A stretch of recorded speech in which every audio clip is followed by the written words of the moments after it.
But first, let's bring in my panel. It's Monday, of course. LNP MP Keith Pitt and former Howard Government Minister Gary Hardgrave. Well, gentlemen, welcome. Let's start with that new report today from the Grattan Institute. And when I say they're left-leaning, I am not kidding.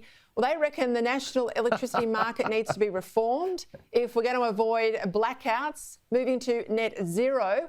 One of the lead authors, Tony Wood, has criticised Labor's ad hoc and uncoordinated approach, he says, and warns Australians will not forgive our leaders if they mess up. Well, what about mess it up? It's messing up now. Mess up the transition.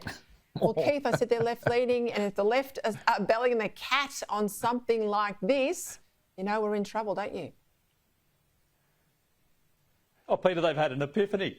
It's quite incredible. I mean, this is the mob who said, you won't have time to get community support.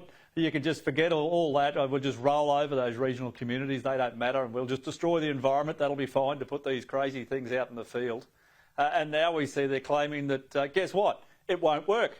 It's intermittent and unreliable, and we won't be able to keep the lights on. And this is also the crew that, if I recall correctly, celebrated the fact that the capacity investment mechanism, which we actually set up to make sure that the lights wouldn't go out because coal and gas would be available and paid to be available, was eliminated from those options, and you're back to intermittent, unreliable sources like wind and solar. So it's quite a surprise, but it's about time they woke up.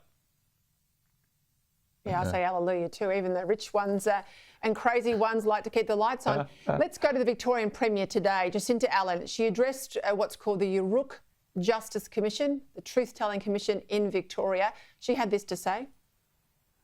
On many occasions, I've been asked to rule things in or out in terms of what may be discussed at the treaty negotiation table, and I'm simply not going to do that because, again, that would be disrespecting the process. Gary, even Victorians voted to reject separatism last year. So why is Labor pushing on with this treaty that a majority don't want, and it will cost billions and billions? Well, the Coalition trusts individuals and loves the idea of the diverse range of individuals finding the common ground and working together. Labor loves division, and they really do. They just love dividing us into tribes. And look, you can't have a treaty between two separate groups of people inside a country. A treaty is a thing you do with another country. So they're just constantly talking about them, those people that are on the negotiating side of the treaty, as a separate nation. And the Prime Minister is bad at this too. He loves separate tribes, separate development. We cannot have constitutional apartheid in any form. And look, in the end, this is part of an international movement to disorient the West. It's happening in America. It's happening in Canada.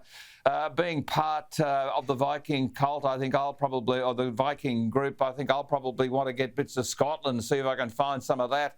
You know, I mean, it's just madness, Peter. And unless we start getting leadership at all levels of government about the business of how we bring people together, not how we divide them apart, this country is heading for a serious breakdown, a fracture. And the same thing is happening in Queensland. They've got this kind of pathway to treaty after 70% of Queenslanders voted emphatically no, and most of them were Indigenous Australians. They know it's the rent seekers who want this, and they're just going to bludge off the rest of us. And I make the point, it's the rent seekers who want to bludge off the rest of us. And they're trying to create a crisis that frankly doesn't exist. So this is evil. It is evil, and we've got to call it out for that. And Jacinta Allan, well, she should be consigned to the dustbin of history over this rubbish. Really should be. Beautifully and passionately said. And of course, pushing around this division, Keith, is all the spinners there in the federal government ranks, and I have to say many in the public servants too are signed up to the Labor cause. Revealed today by the wonderful Sophie Ellsworth, the PM has 11 media advisors. Now, I have to say, Tony Abbott had about 4. Peter Dutton's got 2. I mean, Peter Dutton's got 2. Peter Dutton's in opposition. I've added it up. It would be close to $2 million just for the salaries and the everyday allowances for that 11 alone. What the hell's going on here? $2 million. Well, the Prime Minister's got 11 media advisors and he's still getting it wrong, Peter. That's what's happening. And not wrong there. It would be closer to $2 million.